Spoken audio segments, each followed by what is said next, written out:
Ladies and gentlemen, welcome to the show that is tired of lifting Big E up and down for 3 hours. This is Lost in the Midcard. I am your host, Jeremy Bennett, and you can find me on Twitter, as always, at JBHuskers. And joining me for episode lucky number 13, he is at Raw F Showtime on the Twitter. It is Matt Black. Matt, how are you doing today? I'm doing better than I thought I was going to do because Raw was a hell of a show tonight. Raw make you happy tonight? Raw did make me happy tonight, and that doesn't happen very often. So when it does, I am all about talking about it. Raw make you happy in pants? I don't know about all that. Well, not really, because there was only about 2 minutes for Give Divas a chance tonight. So, you know what? I think I know why too. Oh, well, we'll see. We'll delve into that. I actually have a reason why that happened, believe it or not. All right. So you can let us know that once we get to the Diva segment from Raw tonight. We're going to first hit up on some stories and do a little quick cleanup of last week's action due to the fact that we're recording a day late here as I was out of town on a little vacation. And I passed out for about 14 hours after I got home. So it was a good thing we didn't schedule a podcast because I would have probably slept right through it.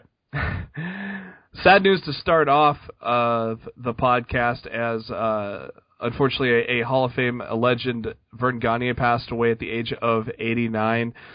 This news broke here early last week, and Verne Gagne was a prominent wrestler that got his start in the late 40s.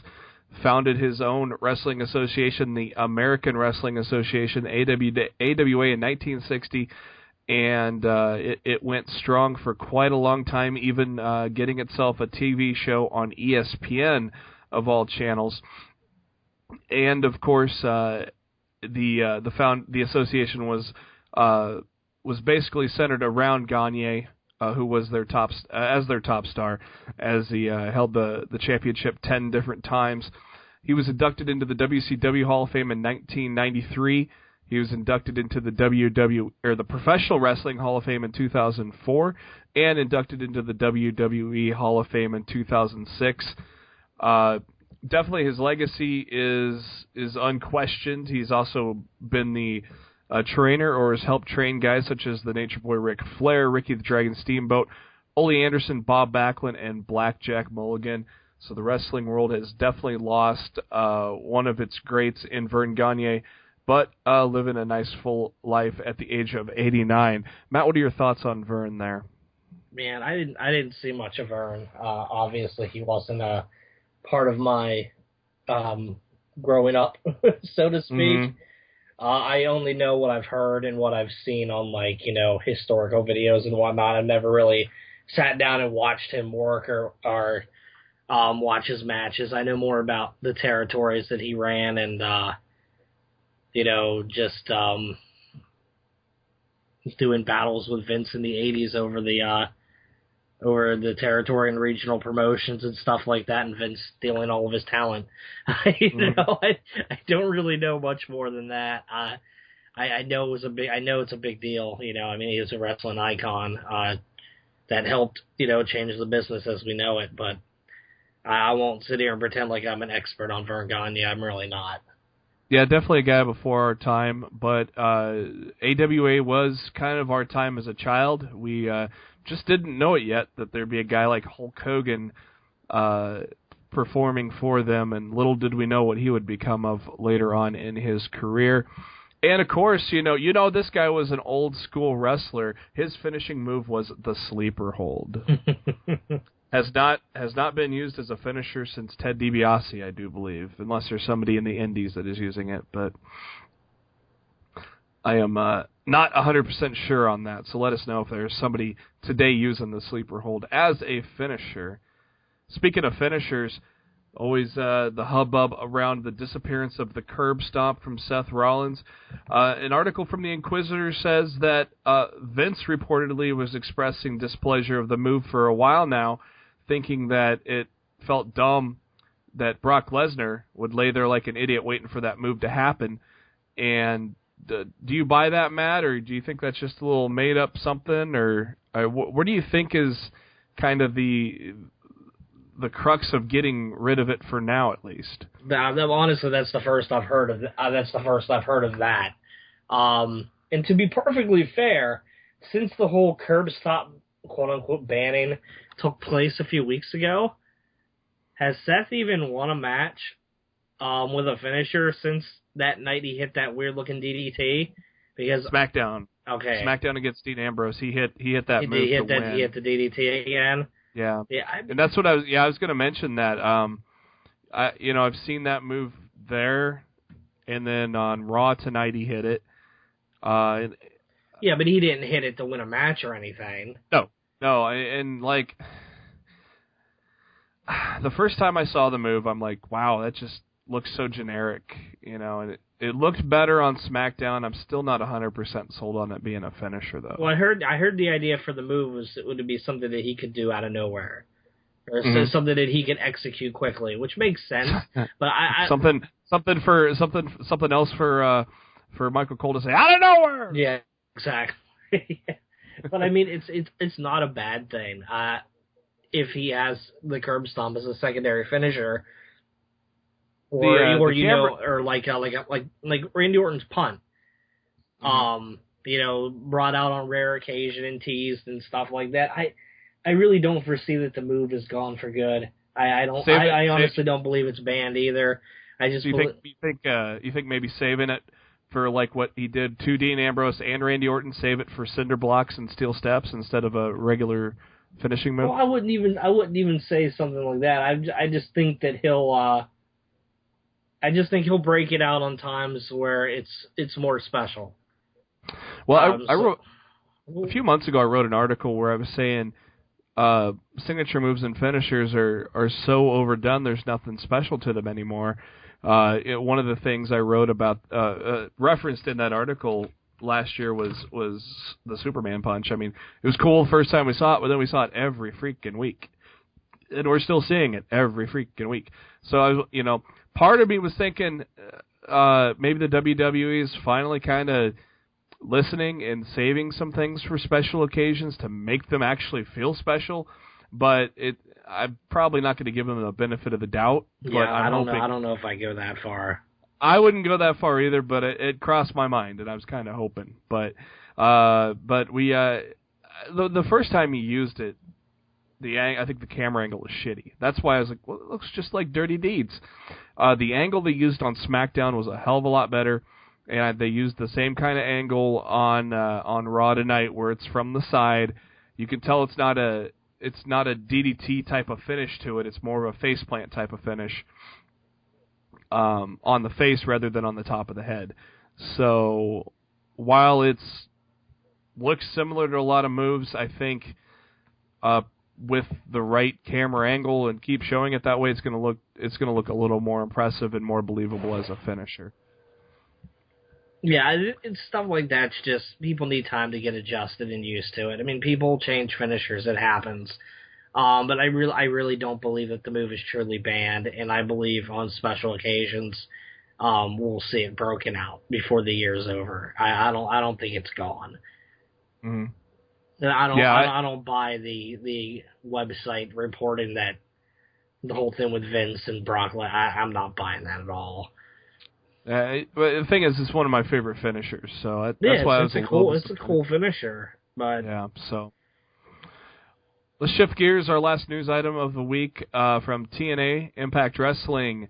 They have signed Billy Corgan of the Smashing Pumpkins as a senior producer of creative and talent development. And so he is going to be, basically, behind the curtain kind of orchestrating things. It's no secret that Billy Corgan is a wrestling fan. What do you think I mean, what do you think of his addition to TNA though? You think it's just kind of a ploy to say, hey, we're still here, or what do you think of? What do you make of it, Matt? Well, first things first, it got the media attention that they were looking for. Oh yeah. I mean, every news outlet that you can think of that's never even covered TNA or Impact Wrestling was talking about it. I heard Michael Wilbon mention it on Part of the Interruption the day it happened. Billy Corgan's with TNA Wrestling, whatever that is, I believe is exactly what he said. It's just they got the attention that they wanted, and I don't think it could hurt at this point. I mean, TNA's creative hasn't been awful going to Destination America, but it hasn't been perfect either. And I think why not try something different? The worst that could happen is it doesn't work out and you move on. But if you don't try, you'll never know. So you might as well give the guy a shot. I mean, he's been a fan of wrestling for as long as I know that he's been around, and he used to help run a indie fed out of Chicago called Resistance Pro. Mm-hmm. So I mean, it's not like the guy doesn't have any experience in the subject. Honestly, I'm super interested because we've got a live Impact this Friday, followed by a whole bunch of taping over the weekend. I think they're taping all the way up to Slammiversary over that 4-day span, like a Friday, Saturday, Sunday, Monday type deal. Mm-hmm. So we're totally going to know Slammiversary's direction by this time next week, though the people that read the spoilers will anyway. And I'm very interested to see what Corgan does because I know his regime pretty much starts this Friday. Mm-hmm. So we're gonna know very quickly what this guy's all about. No later than this Friday night on a live show. So I mean, I'm pretty excited about it. I can't remember if it was a WWE or WCW show, but I mean, he was introduced in ring one time. Way back when, and that was kind of where it became known that he was a wrestling fan. So, it'll be interesting to see where he takes them. You were mentioning where everybody was covering. Yeah, the article I was reading was from Variety. I don't think Variety's mentioned the words Impact Wrestling or Destination America ever in their lives. So. Billy Corgan says he believes his ideas will break new ground. In 2015, he says those social and cultural issues that are sort of don't go there subjects will result in themes that are more meaningful to current audiences. I think there's an endless supply of things in our culture where people are dealing with race or gender, and you can get into these things in a way that are both revelatory, wow, that's a word I've never said ever, and enlightening. And treated in the right way, ultimately the good guy wins, the right ideas win. So it sounds like Corgan's going to bring some edgy ideas to the product. It is a TV-14 show, I believe. So it's not TVMA, is it, Matt? No, it's TV-14. Okay, so they'll push the envelope, kind of like probably what the Attitude Era did, somewhat.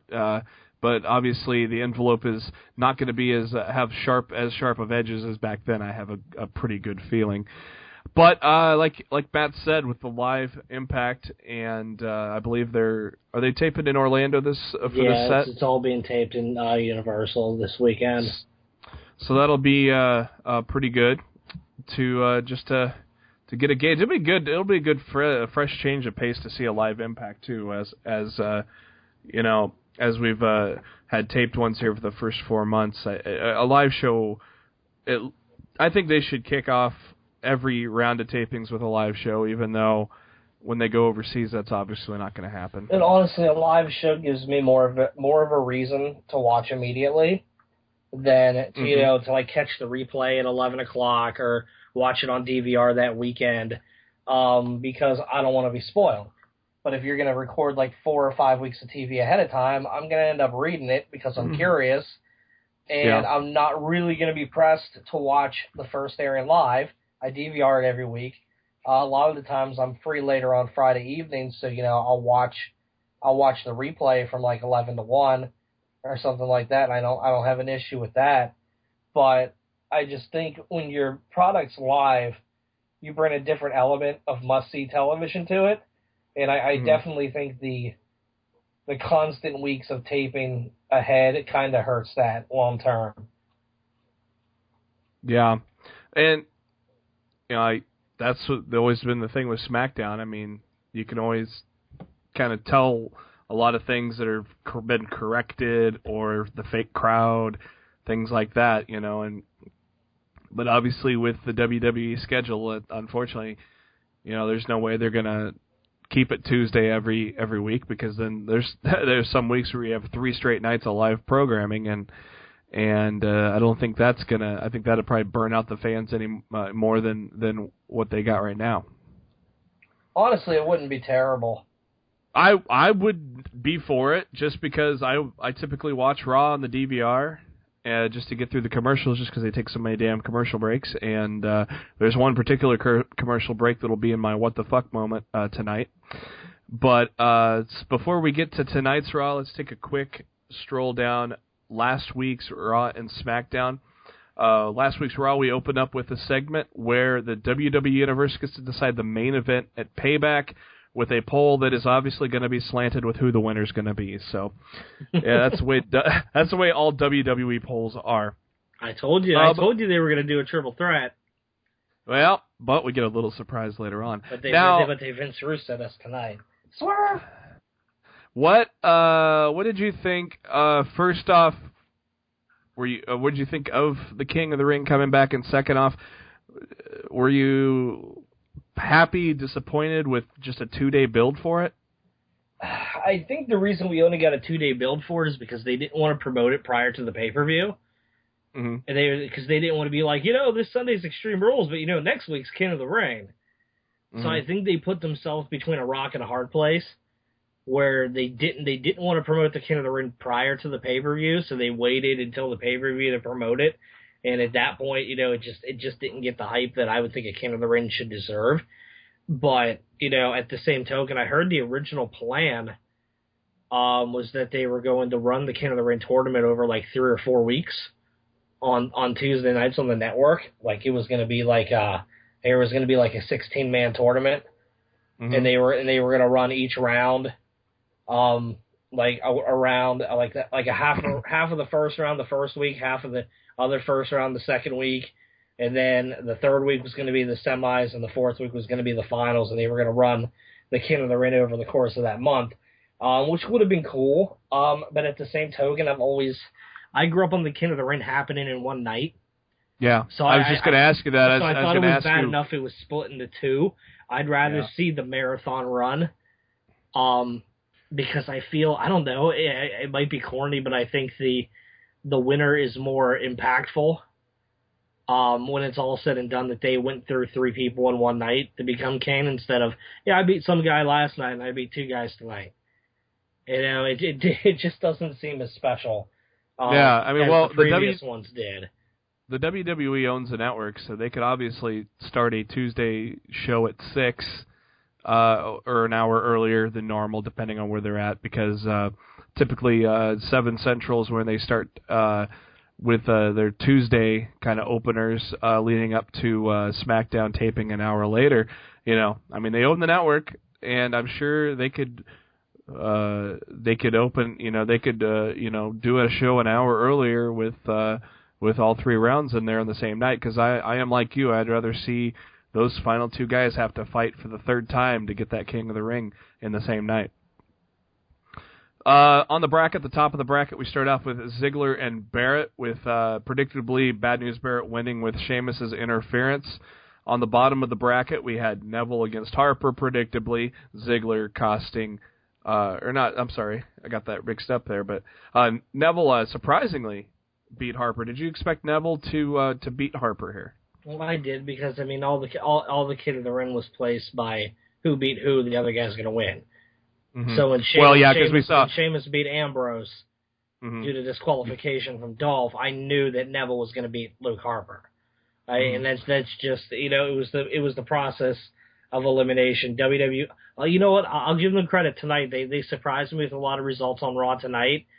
But last week's King of the Ring matches were kind of paint by number. This guy wins, so automatically this guy wins type deal. Well, and it was weird because you have a section of the bracket with R-Truth and Stardust, two guys that have done nothing over the past few months. So either one of them is going to lose to Ziggler or Barrett. Of course, Barrett beating Ziggler there.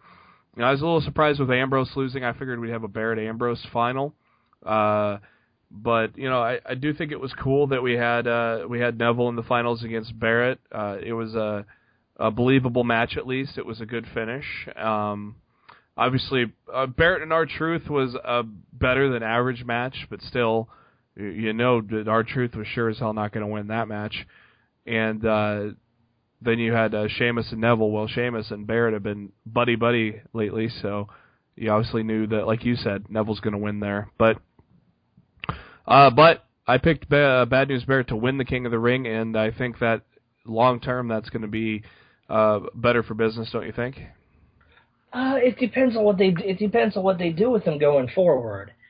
Well, they didn't bury him tonight. They didn't bury him tonight, at least. Which honestly, I was surprised by. I honestly thought he was going to be eating the 3 count tonight, and the King of the Ring meaning absolutely nothing. So as I said, it was another win I was actually surprised by this evening. It really just depends on what they do with him going forward, if the right man won or not, because they've yo-yoed Barrett so much over the last 5 years that he's been there. It's just hard to be super confident that this is the time that they're actually going to do right by Barrett.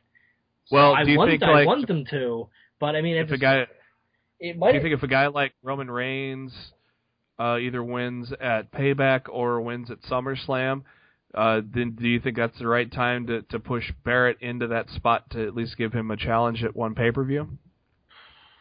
And actually, no. Would that?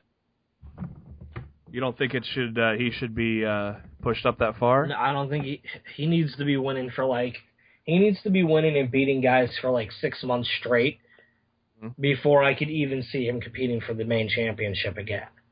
What would be cool is if he can start to grow a stable of guys. Start with Sheamus, first off, and then it just slowly adds throughout time.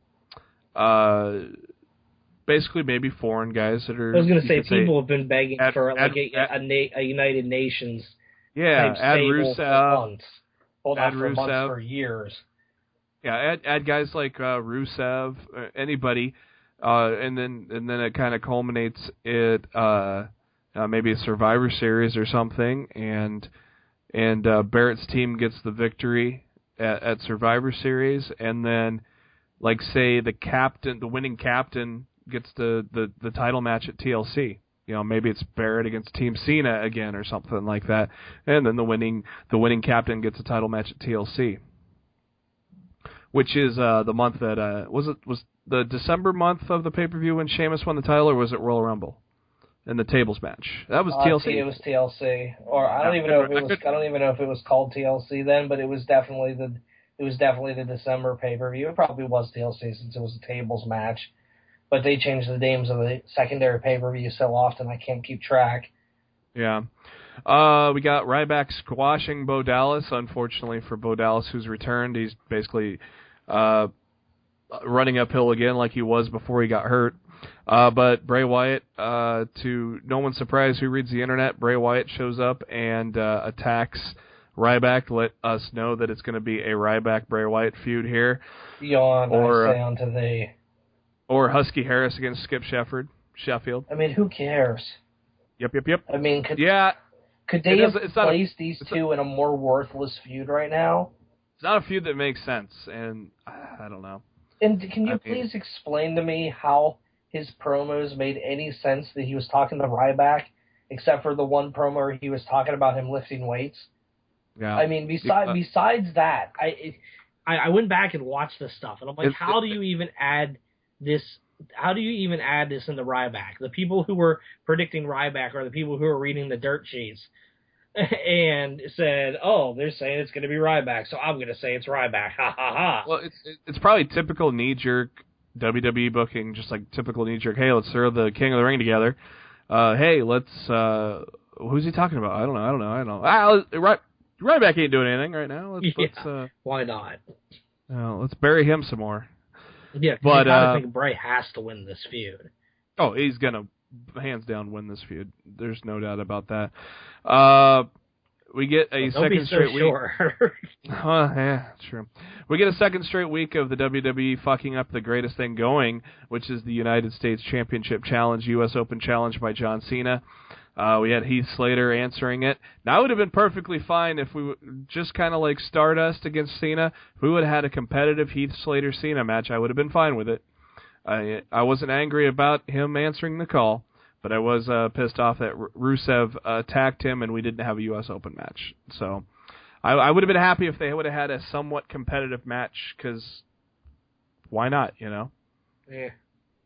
I think Heath Slater deserves a secondary title sometime down the line, you know? You don't? I think he's all right. He's okay enough if you want to put him in a tag team. And you're talking secondary if you want to give him a tag title run. Like, I'd have been okay if Slater Gator were tag team champions, but I'm not seeing Heath Slater United States champion. I'm not seeing that. We get Fandango against Adam Rose for the 9 millionth time. So yeah, we'll just skip over that because Adam Rose. What the hell? Adam Rose got the win, though, thanks to Rosa. But so if you had Adam Rose in your fantasy team, then congrats for you. Apparently, they're saying that ESPN special that's airing tonight, that E60. It's tomorrow night. Tonight. Yeah, on the NXT thing at 8 o'clock on ESPN tonight. They're saying after you watch this special, you'll never be able to boo Adam Rose again. Oh, and I don't hate him. That's what they're saying. So I can't wait to see this special. I'm actually setting my DVR right now to record it, just in case I forget about it. I did when the commercial ran on Raw is when I went in there and did it. I don't hate Adam Rose at all. I think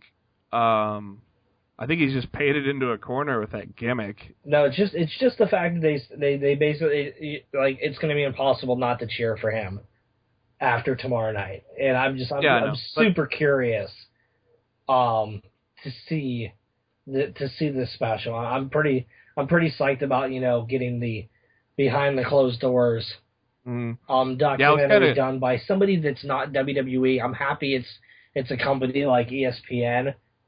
That's handling this and not WWE, because I want to see, I want to see what ESPN wants me to see and not what WWE wants me to see, if that makes sense. Yeah, I thought it was kind of cool. They show all the NXT guys kind of like in a almost like a college classroom type of situation with Triple H talking to them, and you could see guys like Corey Graves, Neville, sitting in attendance there. It looks like the three people they're focusing on are Corey Graves, Xavier Woods, and Adam Rose. Mm-hmm. And that's because I heard they've been filming this for like 2 years. Mm-hmm. So we're actually going to experience the fact that Graves got injured and had to retire and transition into commentary. Like I think they're gonna go through that tonight. That's gonna be heavy. Like, yeah, it will. Super heavy. Yeah, we're going to cover that on next Monday's podcast. We're going to cover the E60 show, which hopefully if you're listening on Tuesday, that is Tuesday night at 7 Central on ESPN, the E60 report for the WWE behind the scenes, kind of like basically the theme, what's it take to be a pro wrestler? And basically they're going to kind of follow these NXT guys. A couple of them made it to the main roster, so it'll be interesting to see how that turns out. We got Brie Bella against Naomi again for some odd reason, and Naomi won after 4 minutes, just basically to further her as a heel. I'm already done with her as a heel. She's she's intolerable. Then we get Damian Sandow in the ring as he takes us on his journey of how he basically a journey of when I was buried is what we could call that journey. They showed him doing all the impressions throughout the time of the best one being Vince McMahon, obviously, and that got a nice pop from the universe. So then, of course, he transitions into Damien Mizdow, which is basically what has finally bounced him back to where he is today. And the best part about it, the fans chanted, "Thank you, Sandow," which promoted it, which then prompted a "You're welcome."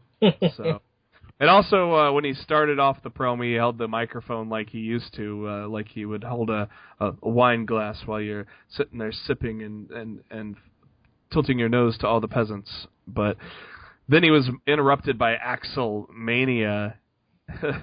And the best thing was he can't stand a guy who doesn't know who he is and tries to be somebody else. I thought that was amazing, brother.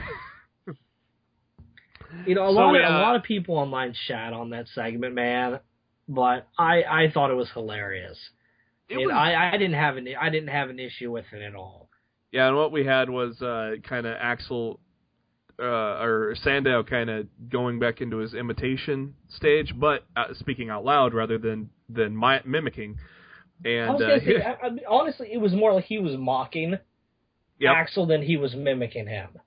And I think that was lost on a lot of people that were crapping all over it. It's not like he was going out of his way to be a carbon copy of Curtis Axel. He was mocking him. He was making fun of him. It was. I was entertained. I thought it was funny. And then, whatever all you people that hate on it. Yeah, and then when we get to the match on SmackDown, that'll kind of further where Sandow's kind of going with it, which was hilarious. We'll get to that in a minute. But Sandow throws Axel out of the ring. Yeah, I thought the segment was awkward at first, but it kind of turned.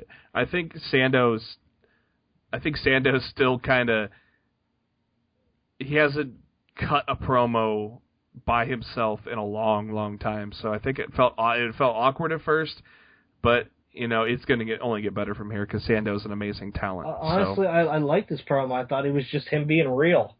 Yeah, I thought he came out and spoke from the heart. Honestly, I didn't find it to be odd or awkward at all. I thought it was a good moment for him to speak and connect with the fan base as being real instead of being a character. It just felt a little off. It wasn't bad by any means. It just felt a little off. So, and then we ended Raw with a tag match: Kane and Seth Rollins against Randy Orton and Roman Reigns. Randy Orton and Roman Reigns win. Great tag match, just same old shit. We transition to SmackDown. Roman Reigns kicks off the show, and for some reason, all of a sudden, just out of nowhere, Kane says, "Hey, we're gonna fight." So they fought. Then Kane says, "Hey, I'm gonna quit." So then they quit. Just for the hell of it. We get Damien Sandow against Curtis Axel, kind of a little bit of a revenge match for Curtis Axel after getting shown the floor by Sandow on Monday Night Raw. The best part about this was when Eden was doing the I think it was JoJo. When JoJo was doing the introductions for Damien Sandow, he would kind of mimic JoJo and repeat some things, but when she said, "and weighing 246 pounds," he goes, "and weighing 238 pounds." It was pretty good. And then when she was introducing Axel, everything he repeated was just flaming him.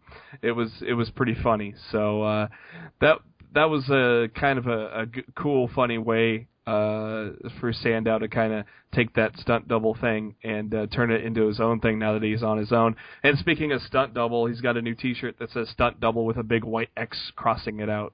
For those that may be looking for that on WWE Shop, or from the looks of it, you could just make it yourself. I don't know what's on the back of it. I can't remember, but yeah. Anyways, Damien Sandow, to no surprise, wins the match over Curtis Axel, as Curtis Axel is the new jobber of every week. He's the CJ Parker of the main roster, I guess you could say. Well, he hasn't quit yet. So yeah, I hope not. I hope he doesn't. I'm still waiting on my Axelmania shirt to come in the mail WWE Shop. So yeah, you're running out of time. I need that before Payback. By the time they release that, they're going to kill all momentum he's had anyway. So Well, it's funny because I actually went to the website to check tonight because the original pre-order said it was coming out April 30th. So I went and checked out the shirt and clicked on it. It said pre-order coming April 30th. And I'm like, yeah, you guys are a little bit behind right now because April 30th is come and gone. Where's my shirt? He's still in the Royal Rumble too, by the way. It's true. So is Maven.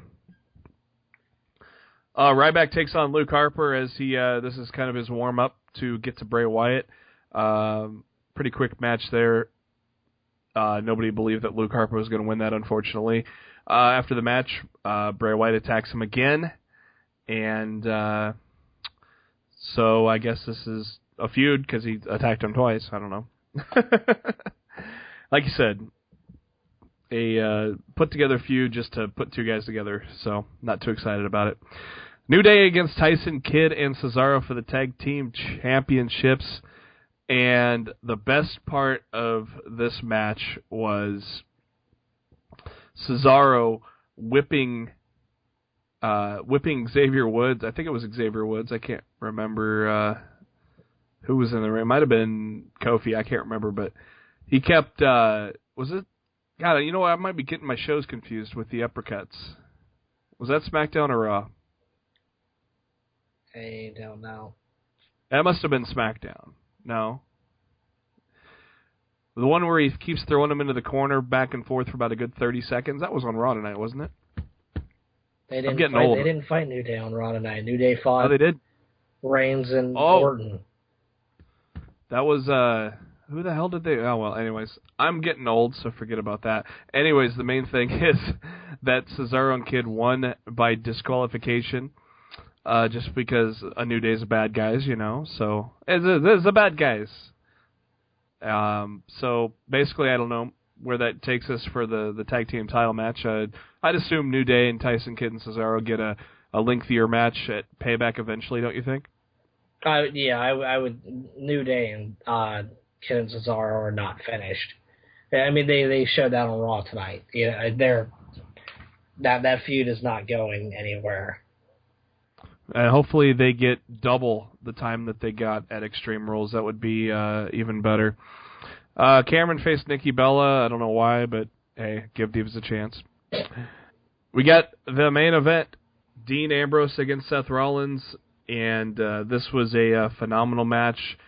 It ended with a little bit of your typical authority interference, but if you have not caught SmackDown or just typically read the results, definitely catch that match, as it was a great match between the two, and they are going to, of course, lock up again here on Raw as we shift to Raw tonight, or last night on May 4th, I mean. Orton starts off the show, followed by Roman Reigns, and obviously they're going to talk about who's going to beat up Seth Rollins better and win the championship. And who comes out to interrupt them? Anybody? What are you asking me, or are you just anybody? You know who came out, homie. The New greatest Day tag shows team up ever in WWE programming. The New Day. The New Day shows up to interrupt Roman Reigns and Randy Orton. They're over, brother. They are. Canada like chanting the New Day sucks. Who's been with New Day since the beginning, JB? Who? Me. No, you liar. I ain't a liar. You liar. I said I like it. I have been with the New Day since the beginning. I've been with them since. You have bashed the New Day since the beginning. I got bored with it. You New Day bandwagon jumper. Ain't a bandwagon jumper. I was on it. I tweeted when the vignettes were coming out. You I son said, of a gun. I checked my tweets. I tweeted. You probably have to go back through 10,000 tweets, but check my tweets, you son bitch. Yeah, exactly. I was with the New Day. They just drug the face part of it too long.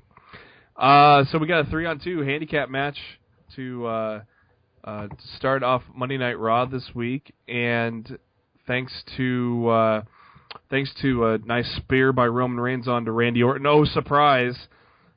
Dissension in the tag team there that causes a New Day to get the victory. How about that? If you had the New Day in your fantasy wrestling team, big points because they beat a couple of main eventers. Of course, It was amazing. So obviously, the New Day are on a big roll, and that was because honestly, look, let's face it. This started Raw out on a really positive note because typical WWE booking 101. You take two people that are going to be in the main event of said pay-per-view, and you feed the tag team champions to them. You know, just like Orton beat Kid and Cesaro when they were the tag champions last month in a handicap match. And we figured that was what was going to happen tonight. Exactly. Too. I was just like, no way New Day's beating Orton and Reigns. And I was like, this sucks. And they started Raw in a big surprise way by New Day actually beating Orton and Reigns, and it started the ball rolling on what was honestly a really freaking good Raw. Yeah, definitely a great Raw on Monday night. We get Kane backstage, and he walks by the New Day, and they're having a party backstage, folks. Join in, clap so they don't. Party clap was so they amazing. Don't snap. Oh, their backstage party was popping, man. It made the Rosebuds look sad. And obviously, we get some more Rollins bitching about Kane and about Kane wanting to fire a blowtorch up Santa's ass when he was a kid. A little background to how nice of a little boy Kane was. Then we finally get around to that Rollins will be facing Ambrose again with no ringside interference. Right. Like there was on SmackDown with J&J Security, and then eventually Kane was teasing a choke slam on SmackDown, but the ref was going to disqualify the match, and a calmer Kane took over there. We got ourselves an interview with Ryback in the ring by the beautiful Renee Young, and Ryback was kind of talking about just how he's faced fear all of his life, and Ryback is not one guy that he fears. You know, it's great to kind of have these promos by Ryback every once in a while, just because, you know, we didn't get this kind of personality with the face Ryback before. He was kind of more of a robotic type of guy. But the Montreal crowd really kind of turned me off on that one. And you said you had a little gripe with the crowd too? Oh, dude. For the most part, they were really good all night, so I don't want to give them too much crap. But, you know, when you're just in it for yourself to do stupid chants like that, it's just like,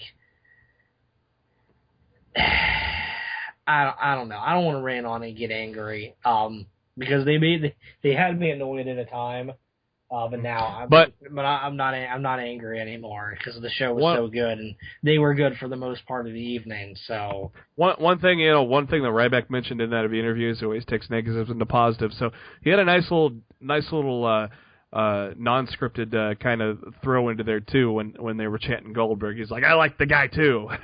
They kind of shut up after that, and he was smart to kind of incorporate "Feed Me More" after that, because obviously that's what got the majority of the crowd into. You know, there was you know, just the pocket of crowd chanting Goldberg, but you could hear it on TV. But obviously, once you get that "Feed Me More" in, you got the entire arena doing it, and that kind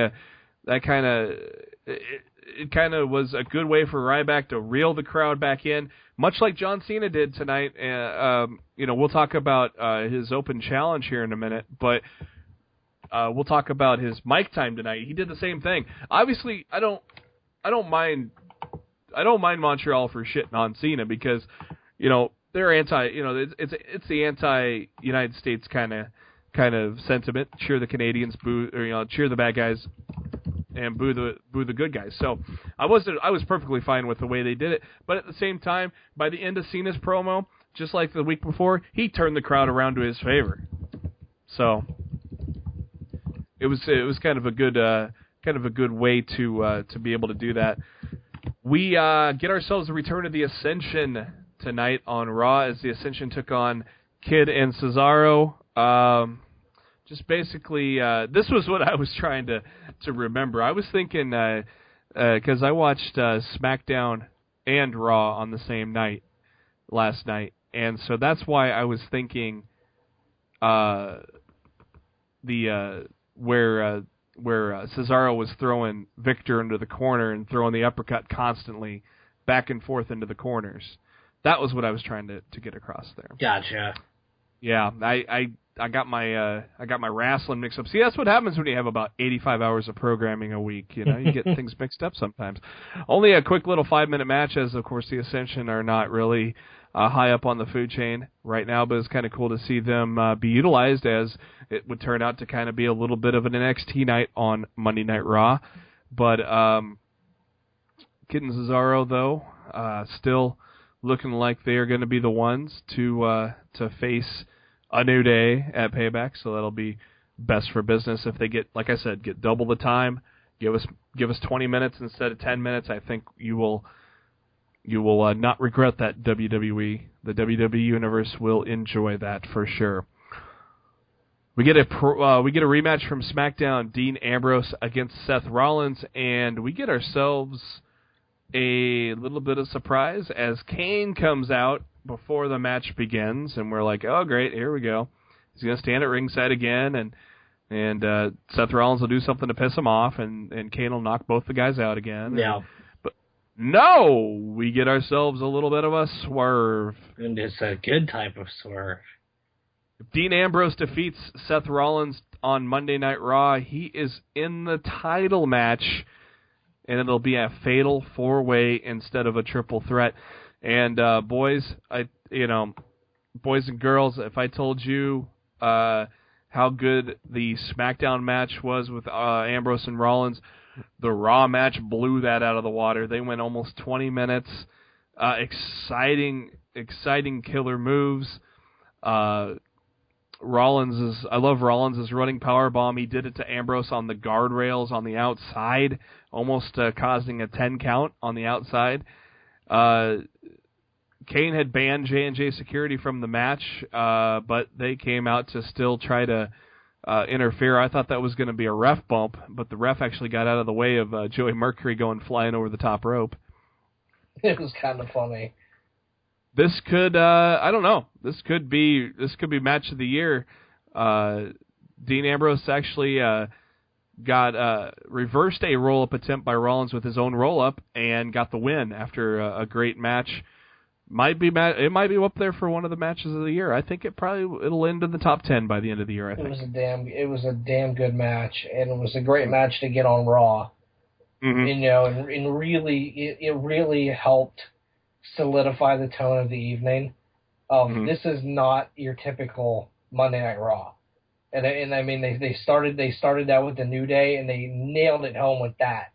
You know, like the typical booking that you expect from WWE on a Monday night really wasn't there, and it was fun, and it was unexpected, and it brought back the whole, you know, anything can happen in the WWE. You know, they used to say back in the day, anything can happen in the World Wrestling Federation.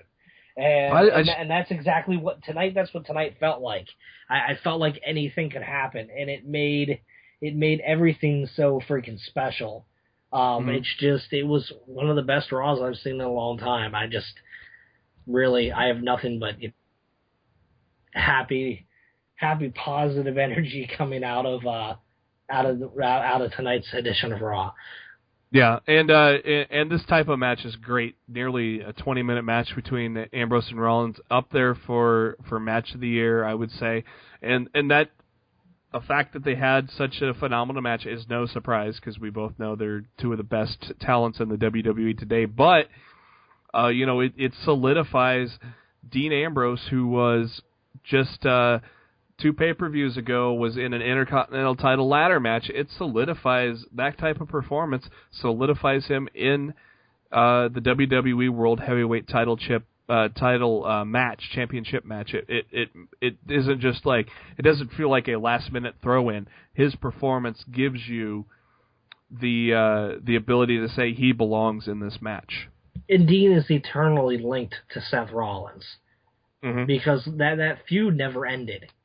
You know, it took a detour when Bray Wyatt got involved. But Seth Rollins and Dean Ambrose, that feud never concluded. So Dean being back in the fold after Rollins and be involved in the title picture, it just makes sense. It works like incredibly well. Mm-hmm. And these guys go. They don't go as far back, but I mean they have a kind of a similar lineage to Sami Zayn and Kevin Owens. They've had some epic battles at all the way back to FCW. So definitely going to be cool to see all three members of the Shield in a title match with Randy Orton thrown in there. And what are the odds that a triple power bomb on Orton is going to happen? Dude. It's going to happen. Dude, as I've already stated, I'm going to be at Payback. Oh yeah? Yeah, it's in Baltimore. Yeah, it's like 20 minutes away from me. I'm going to be there. If we get a freaking Shield triple power bomb on Randy Orton, I'm going to lose my freaking mind. You won't be able to talk for next week's or the next week's podcast. Oh, dude, I'll just be raving about the triple power bomb the whole time. Honestly, how crazy would it be if they swerve everybody and put the Shield back together? Oh, that would be insane. And as heels for the Authority? Again? Screwing the Authority. Oh, well. Because maybe. Rollins is tired of Kane. But Kane is kind of doing face tendencies, but Kane's what? Because the Authority still hasn't come back yet to say who they're siding with.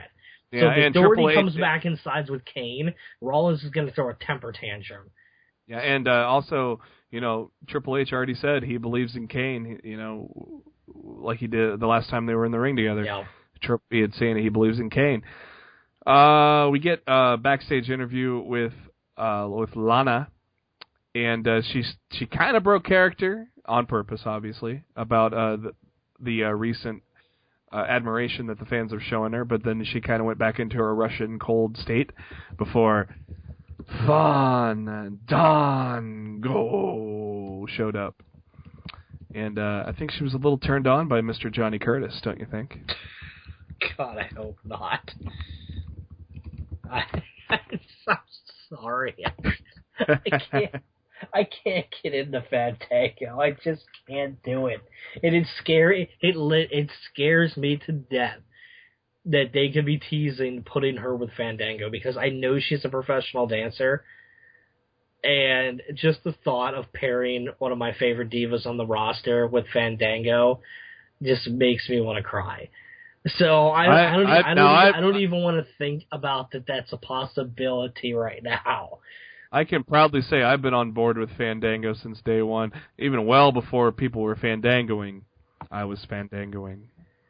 So we got a Rusev and Fandango match, but this is your typical 3-minute squash job, even though Fandango got a little more offense than I would have expected. Still, your typical 3-minute squash job by Rusev. But during the match, we got to see Lana Fandangoing, so that was pretty good.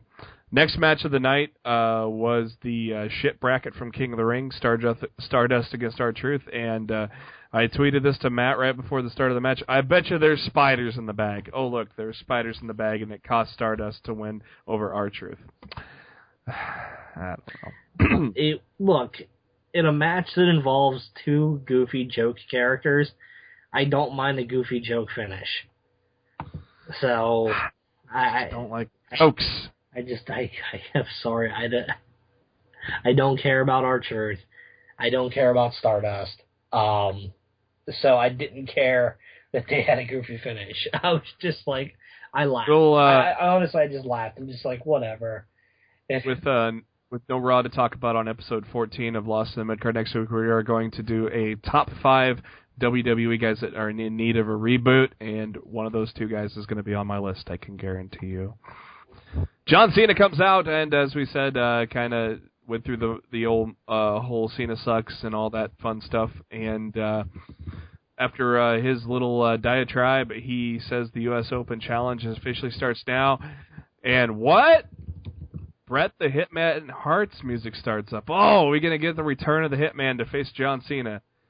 Remember, didn't Hitman Hart win the U.S. title against The Miz a few years ago? Yes. So, now a lot of people probably thought he was going to take it from Cena that night. No, probably not. He was there to introduce someone. And I knew as soon as he came out to introduce, I knew who it was, and I didn't want to jinx it by saying it out loud, but I was just like, ah. I knew who it was too, but I was setting myself up for disappointment. I just thought the WWE was gonna fuck it up. I just did. And Heath Slater came out.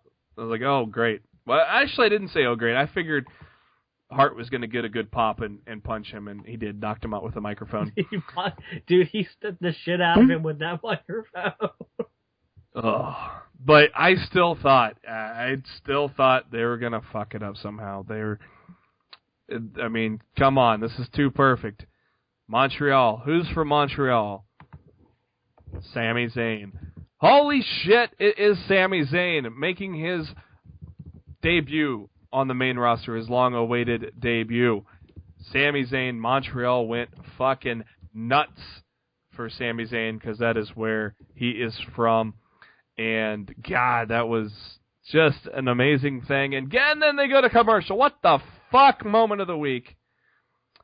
The WWE fucking goes to commercial during Zayn's entrance, and they come back after the start of the match. What the fuck? Yeah, I didn't like it either.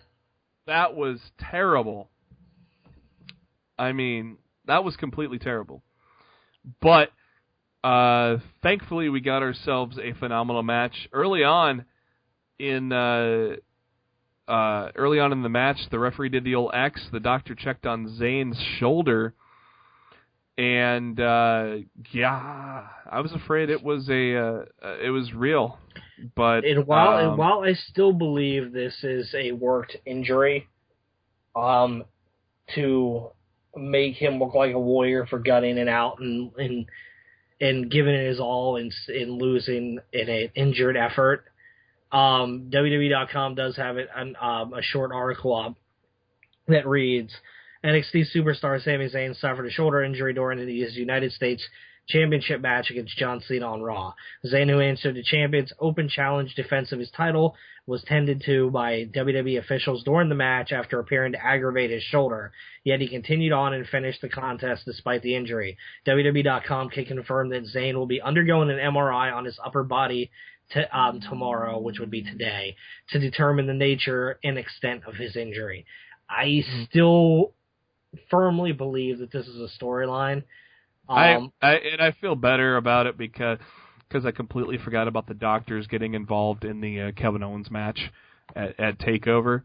So I feel a little better that I think they're kind of repeating that.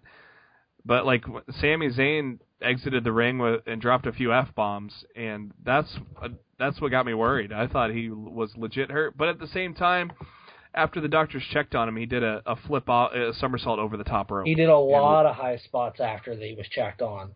So, yep. I mean, he did the flip over the top rope. He did the DDT. Blue Thunder Bomb? Yeah, he did the DDT through the turnbuckles to the floor. He did the Blue Thunder Bomb.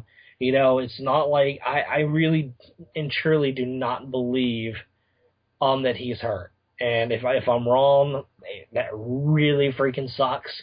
It honestly takes a lot of wind out of my sails for the evening because I'm such a big Sami Zayn fan. But I truly don't believe he's hurt, and I believe it was a storyline, and it might even be a storyline that they're setting up now to give another reason why he loses to Kevin Owens at the next NXT TakeOver event. Because Owens targets the shoulder and beats him, and that means that either Finn Balor or, in my opinion, Hideo Itami will become the next number one contender against Kevin Owens, and I think it's going to be Hideo. So I think they could use this storyline to sell why Sammy didn't beat Owens because he got injured in a match with Cena on Raw, and and they go from there. I really just want to believe with everything in me that the dude's not hurt. That's all I can say, honestly, because the match was freaking amazing, and if that match was done by somebody who was injured, imagine what this guy can do full time when he's healthy. Yeah, I don't think if it was that serious, he wouldn't. I don't think he could even pull them off. He probably could. I mean, he could have gutted out a match and not pulled off those big spots. Cena hit the AA on Zayn, and Zayn kicked out of it. How about that? Zayn kicking out of the first AA that was ever given to him. That's when Zayn hit the Blue Thunder Bomb, and the crowd started chanting, "This is awesome, holy shit!" And but then Cena hit his springboard stunner into the AA, which is his typical sequence of finishing 12 minutes of a good match between Cena and Zayn. Do you compare it basically as a parallel of when Cena took on Kurt Angle? Yeah, absolutely, because Angle won. Yep. It definitely could be used as a launching platform for him. Honestly, I'd say at this point, have him lose the title shot to Owens at the NXT event and bring him up to the main roster. Yeah, the dude's ready to go. Yeah, I mean he doesn't need to hold the NXT title for 300 days in order to make it to the main roster. So yeah, he's definitely ready to go. And what a great WWE finally. Kudos to them for making right, because I thought they were just gonna fuck this up and piss us off even more. You know what was really awesome about this, comparable to other John Cena title matches that he's done since he's got the title? Cena didn't kick out of Zayn's finish, but Zayn kicked out of his. Mm-hmm.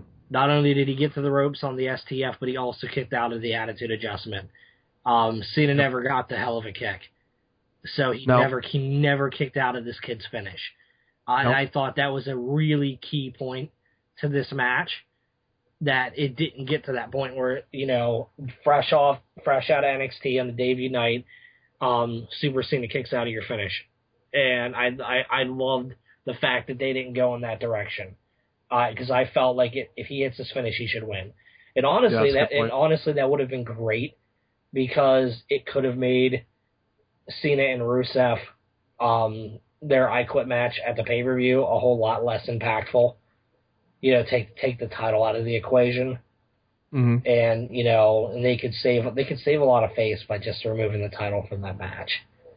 But I did, honestly, one thing that Cena said tonight I really liked, and I'm really hoping they go in this direction. Cena said that if he lost the title to Rusev at Payback, that he would not ask for a rematch, because if he quit, he didn't deserve one. Mm-hmm. So, God, everything in me hopes WWE does the right thing and Rusev wins that match at Payback. Either they do the old Mankind Rock finish, where they play Cena saying "I quit" over the speaker, like they took what he said tonight. The first thing he said on the mic was "I quit." They could play that over the speaker and do that, or they could just put him in the accolade until he passes out. I hope. I guess if you pass out, you've quit, right?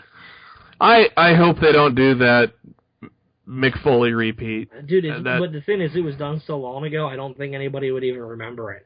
Well, at least a lot of today's fans, anyway. Cena sure said "I quit" loud and clear, and nothing after that, though. When he started his promo tonight. So, right after that match, we see the Bella Twins backstage, and who's still celebrating? New Day, baby. They've been lifting Big E up and down all night. I believe that too. It's a workout, brother. They were. I believe it. The whole 2.5 hours or whatever we were at in the night, they have been lifting Big E up all night and screaming and yelling. I firmly believe it. Renee Young wanted to talk to Sami Zayn to get his thoughts on his debut, but instead the New Day came in and busted into the interview, and they were just Woods plugged the E60 show, which obviously you mentioned earlier that he's being featured in. And they started doing the old New Day Rocks chant, and then Kid and Cesaro show up and mock them. So again, a good segment to keep going with that feud. And like I said, give them 20 minutes at Payback. Please do so. The 2 minutes of Divas action tonight was Nikki and Brie walking down to the ring, but Naomi and someone else joins them to attack them from behind. and that is none other than Tamina, who is a cousin of the Usos, so that's probably where they're going to kind of play that. Yeah, but, the commentators covered that. Yeah, and I guess I'm blanked out on the commentator saying that, but she had a knee injury, so she was out of most of last year. Prior to that, she was the heavy for AJ Lee. So basically, there you go. There's your next feud. There is Tamina and Naomi against the Bellas. So I don't know. I definitely think we would have actually gotten a match tonight. A short one probably, but I think we would have gotten a match. I think Cena's interview segment went long. I think it went long due to him playing with the crowd. And, I mean, it's not that that's necessarily a bad thing, but I definitely feel like the extent of how long Cena's interview went, I think took away from the time the Divas would have had to have a match. Yeah, I think that's what happened. And if you remember, before he got to the point, he kind of abruptly said, "Oh, it's time for the time." He kind of abruptly went to the challenge. So, yeah. We get ourselves King Bad News Bat with his robe on just one shoulder, and he's got a little crown and a little scepter as well. And King Barrett is obviously the best choice of those 8 to be king of the ring. So this will be pretty fun. The coronation ceremony was cut pretty short because I think they had to get ready for Smackdown. Unfortunately, it got cut short. So, but hopefully they do a lot more with Barrett as we go along. Tag match, great tag team that I'm starting to like. Between Neville and Dolph Ziggler. They team up to face Sheamus and Bad News Barrett, another good team that I'm kind of liking here as a pair. Fairly short tag match, fairly straightforward. Ziggler getting beat up, hot tag to Neville, but Neville, before he could get the red arrow off, eats a bull hammer jumping on the top rope, so the heels get a match, thankfully, as Barrett does not get buried after winning King of the Ring. But 4 guys, I think these guys all feuding together has been great. Gives something for Ziggler, who fell short for the Intercontinental Championship. Gives him something to do. Pairs him up with another a fan favorite, Neville, and Sheamus and Bad News Barrett are 2 great heels. So I think the 4 of them working together has been pretty good. Absolutely, I agree.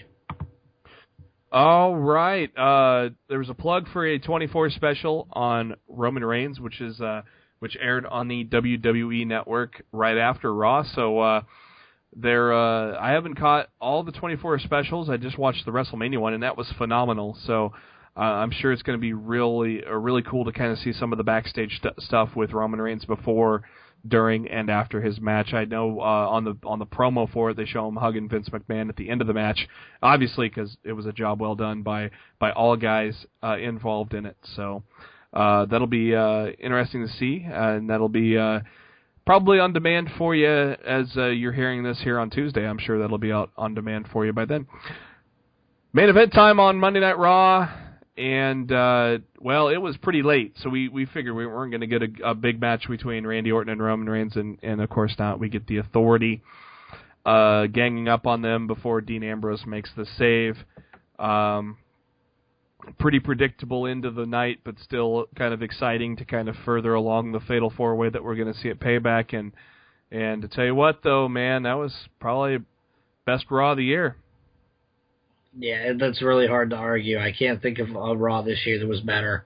They fired on all cylinders tonight. And they did a lot of booking that surprised me. And it's really hard to do that nowadays. Top to bottom, I very much enjoyed the show tonight. I thought it was, I thought Raw killed it. I did. Yeah, it was awesome. I hopefully Hulu has that Raw up tomorrow or something, so I can go back. If not, I'm sure there might be some YouTube. I don't know if WWE's adamant on taking YouTube videos down anymore or not. They were a little more lenient than they were back in the day, so I definitely want to go back and relive that moment. I definitely hit rewind on the DVR once tonight to watch the pop once more for Sami Zayn. So that was a moment a debut that we will all remember, and like we said, it was a debut that'll parallel the time when John Cena stood up to Kurt Angle. So very cool, and we're going to shift to TNA Wrestling from Impact on Friday. Hardcore Justice, another kind of themed show, as we start off with the Hardy Boys with Davey Richards against the Revolution. And I, unfortunately, due to being on vacation, did not get to see Impact, but Matt was able to catch it. What were your thoughts on the 6-man tag here? I thought it was a solid opener. I mean, everybody worked really hard. You know, if you're used to the feuds already that have been going on between the Wolves, the Hardys, and the Revolution, you really know what to expect here. It was really just more of the same, but I mean, it was a good match. And it was a great way to kick off the show because, you know, so often nowadays everything kicks off with a promo segment. So, I mean, it was cool, you know, like to kick off the show immediately with a match and go in that direction instead. With Matt Hardy, or with Jeff Hardy breaking his leg, unfortunately, in a motocross accident, do we see the pairing of Matt Hardy and Davey Richards going forward, possibly challenging for the tag titles? Honestly, that's what I think they're going to do. I mean, you can't.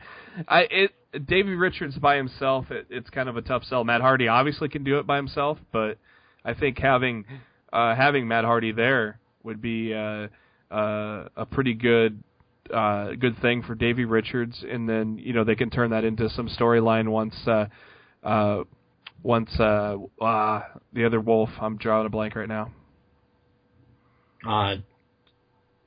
You're drawing a blank too. The other Wolf. Eddie Wolf. Edwards. Eddie Edwards. Once Eddie comes back. Out on that.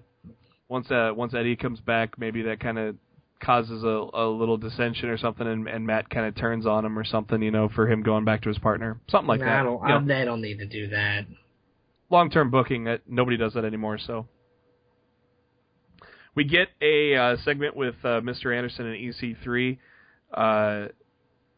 after they showed a little package of announcing Billy Corgan coming to the company, and Mr. Anderson is obviously there's like kind of a mock campaign against EC3. What did you think about the promo between these two to set up a future match? It was fun. I like EC3 a lot, but I think Mr. Anderson is pretty much. I think he's played out at this point. I really don't care about the character. And when EC3 is on his way to looking to challenge for the world championship, I don't think Mr. Anderson should be the guy that's standing in his way. But, you know, whatever floats their boat, so to speak, I guess. Just imagine if he did not fuck up with Randy Orton, where he would be right now. Touche on that. We got a four-way ladder match for the X Division title between Rockstar Spud, the champion, Mandrews, who hasn't been around in a few weeks, Kenny King, and Tigre Uno.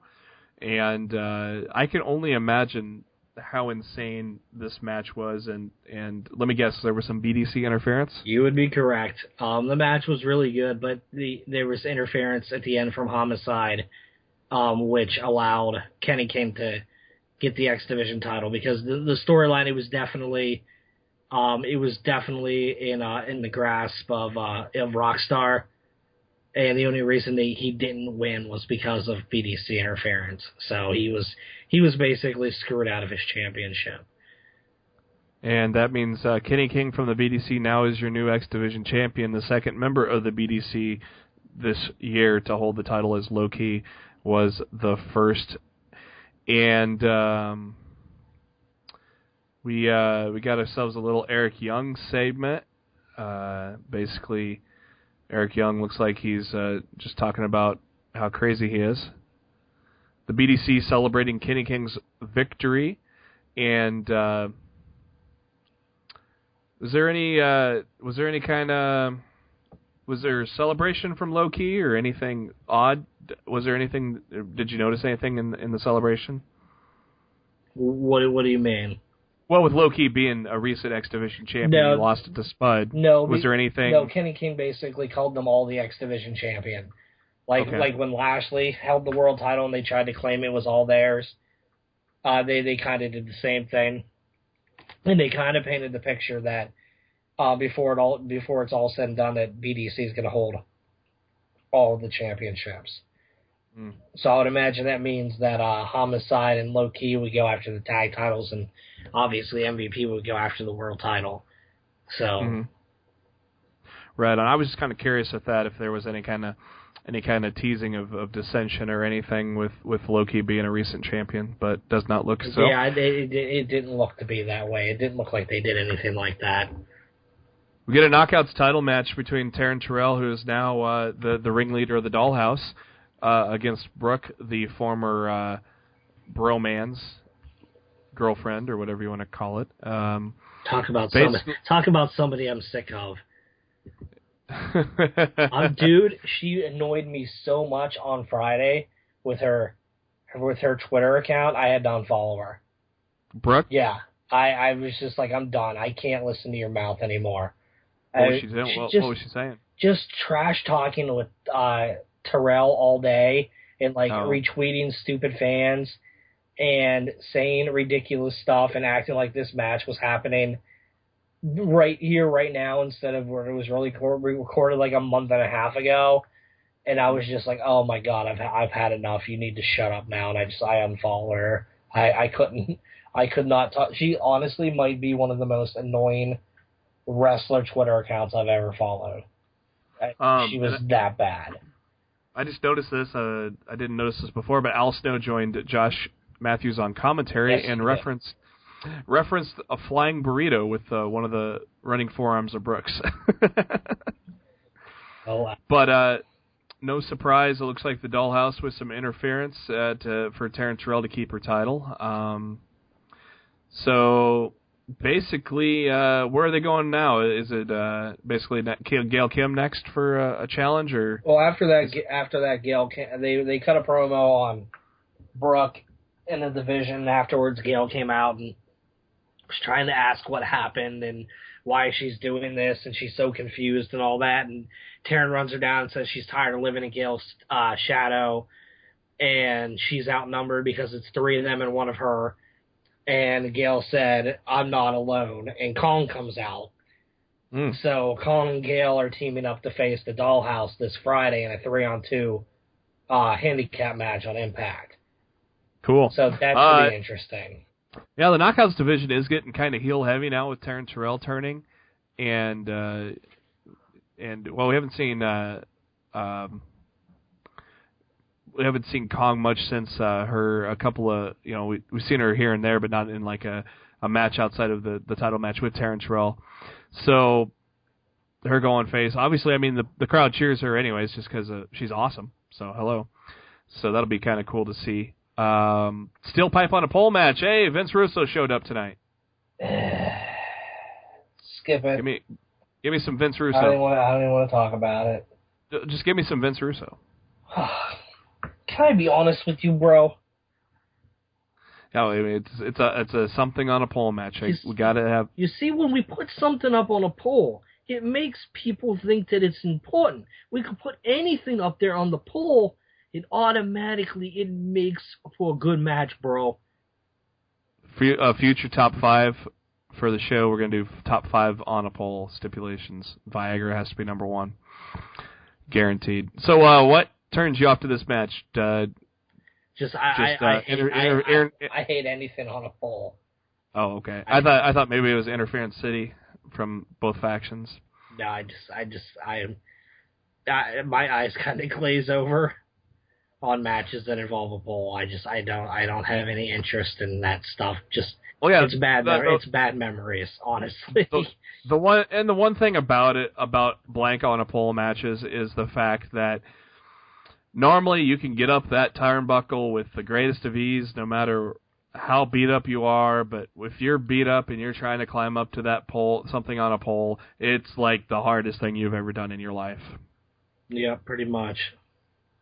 We got ourselves a Mickey James and James Storm segment. How about that little James action going on there? What did you take from the segment there between James and Storm? Honestly, if I could have one request from Billy Corgan, drop this storyline now.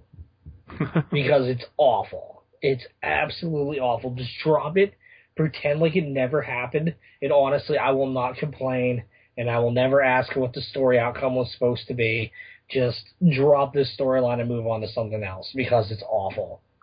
Well, at least, is it kind of getting the old James? Is the old James Storm kind of coming back with this kind of storyline or not, do you think? Well, it's the old James Storm when he's talking to Mickey, but you know he's still the Revolution James Storm. So, and Mickey's apparently too dumb to see that. It's so annoying. Bleh. That's what I say to you right now, sir. Bleh. We got the main event of the night was a non-title stretcher match between Kurt Angle and Eric Young. How did this work out for you here? It was a good match. I was honestly surprised Eric Young won. Mm-hmm. But I mean, it was cool. I didn't have any issues with it. So yet again, another great, solid Impact Wrestling, which, I mean, if you listen to us, it's not been surprising. Starting to become the norm over there. Yeah, and if you're able to get yourself a look at kind of how Billy Corgan helps out things, that'd be. I'm definitely interested to see if the ratings kind of go up from there. I'm hoping they do, and I hope he does a good job. Because honestly, the more wrestling it's doing while on TV, the better it is for the wrestling industry in general. So. Something different we haven't done with Impact Wrestling. Let's actually go down the top 5 for Impact and see what you think about these here, Matt. Obviously, the champion is Kurt Angle. Number 5, we got MVP.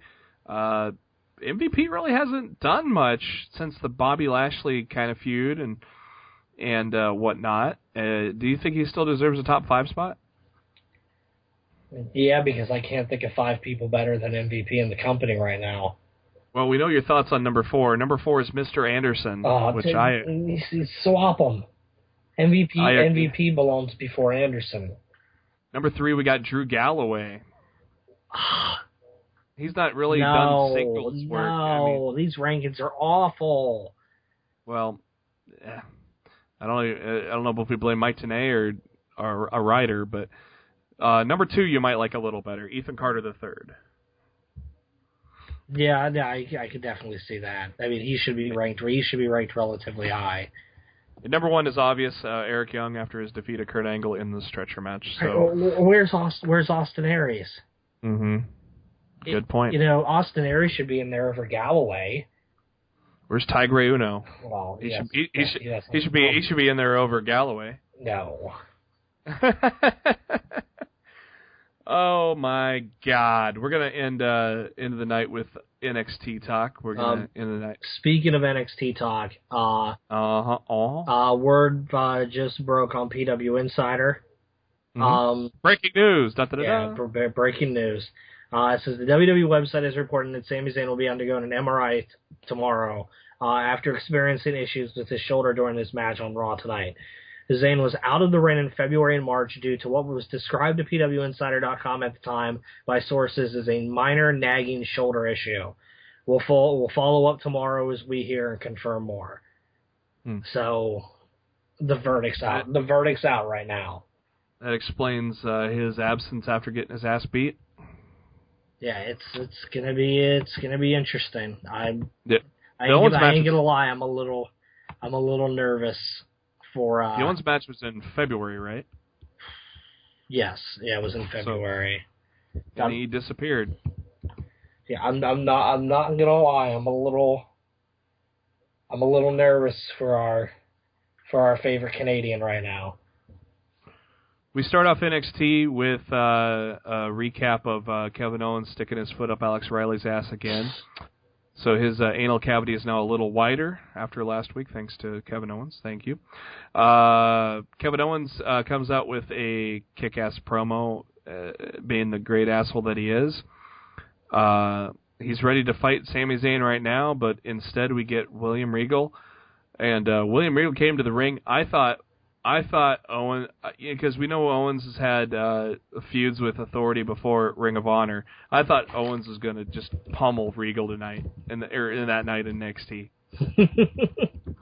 I just thought it was going to get physical, but it did not. Regal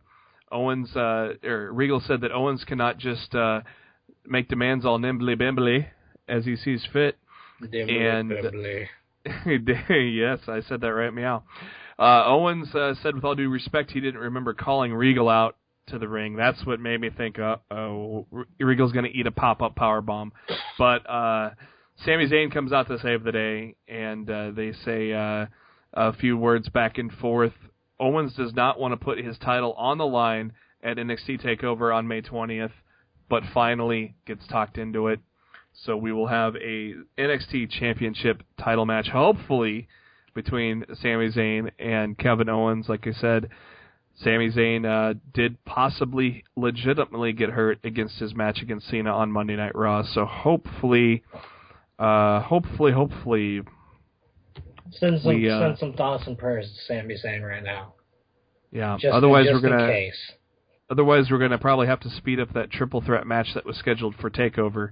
They can't. They're taped. Oh, that's right. They're taped all the way. Are they through. taped all the way? They are taped all the way through the show. Everything is in the can.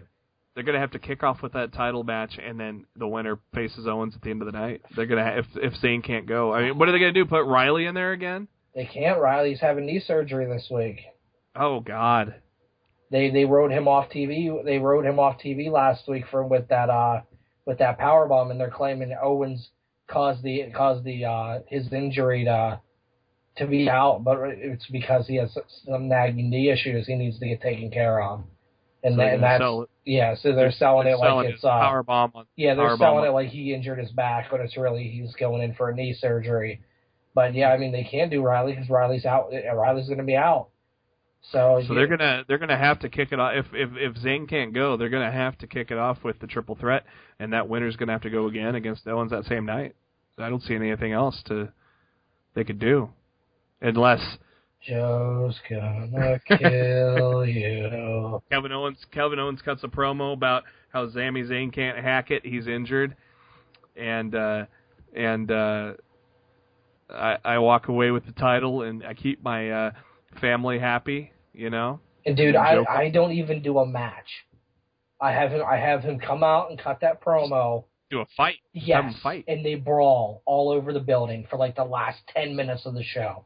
And they have to go off the air because they're out of time, and they cut from the show with these two guys just beating the living shit out of each other, all over Full Sail. That's if Zayn can't go, that's how I'm booking it. Mm-hmm. Do it. Listen to us, WWE. Do it. Do it. Backstage, Greg Hamilton interviews. Greg Hamilton, he just does not. I don't know. That guy just doesn't look like he belongs in the WWE. It's kind of. He looks like a reporter for Entertainment Tonight or something. Talking about the trio, Enzo Amore, Colin Cassidy, and Carmella show up, and they're all talking and whatnot, and the guys leave, and Blake and Murphy show up and hit on Carmella some more. Blake and Murphy really do need to work on their promo work, though. I'm still on them. They're the worst. Honestly, they should be nothing other than a transition tag team. Like if they don't give the belts to Cass and Enzo, I'm gonna be like, what the hell are you guys doing? Yeah, and we're going to talk about something a little later on from NXT too, but also looks like we might have a little mini feud here with Carmella and Alexa Bliss as they had a little confrontation in the back. Could Alexa be going heel? I mean, Carmella is not liked, but she's with the good guys. One more for the good guys. Could Alexa go heel, or Carmella join Blake and Murphy, and Alexa, I don't know. I don't think they should do that. We get backstage with William Regal. Zayn was signing the contract for the match with Owens at TakeOver when Alex Riley wants you to say it to his face, and Regal said, "You've already had Kevin Owens' foot up your ass a few times. Why do you want it again?" Then Zayn spoke up and said, "If you're looking for a fight, I'm your guy." So there we go, the main event for NXT tonight: Kevin Owens against Alex Riley.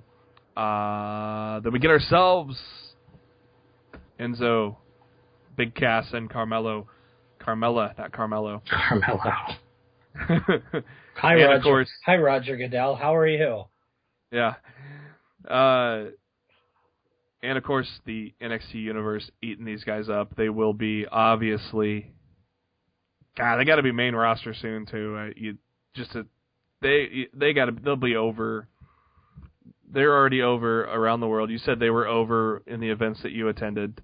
But oh, yeah, in San Jose, it was ridiculous. This was weird. Why did they have a tag team match between these guys when Enzo and Cass are already the number one contender? I didn't quite get that, but... I guess just to prove they could beat them. I don't know. Honestly, I didn't like the logic of it either. It was a quick match, just odd that I don't know why they did it. But anyways, we see Becky Lynch talking about how she is determined to become the next NXT Women's Champion, which will not happen. But anyways, Bayley is looking all distressed because she's lost her headbands and wristbands and whatever, which, if that makes you distressed, you should probably not be a wrestler. But anyways. But it's Bayley. It looks like we're getting ourselves a Baron Corbin Rhino matchup at TakeOver. I watched, they had a match at in San Jose. It was good. Yeah, I enjoyed it. I thoroughly hope that leads to that at TakeOver. They might be turning Baron Corbin heel too, but which, that's I don't good. know. It's good. The crowd's already turned on him, so they might as well go all the way. They kind of doing a Bo Dallas on him. Yeah, I think more so than Bo. Bayley facing the newest NXT diva, Dana Brooke. No surprise, the one with that they're kind of pushing a little bit there. Dana Brooke gets the win thanks to a little interference from Emma as we're setting up another feud with the NXT divas. How about that? There are 3 possible NXT diva feuds, but yet they can't come up with 2 for the main roster.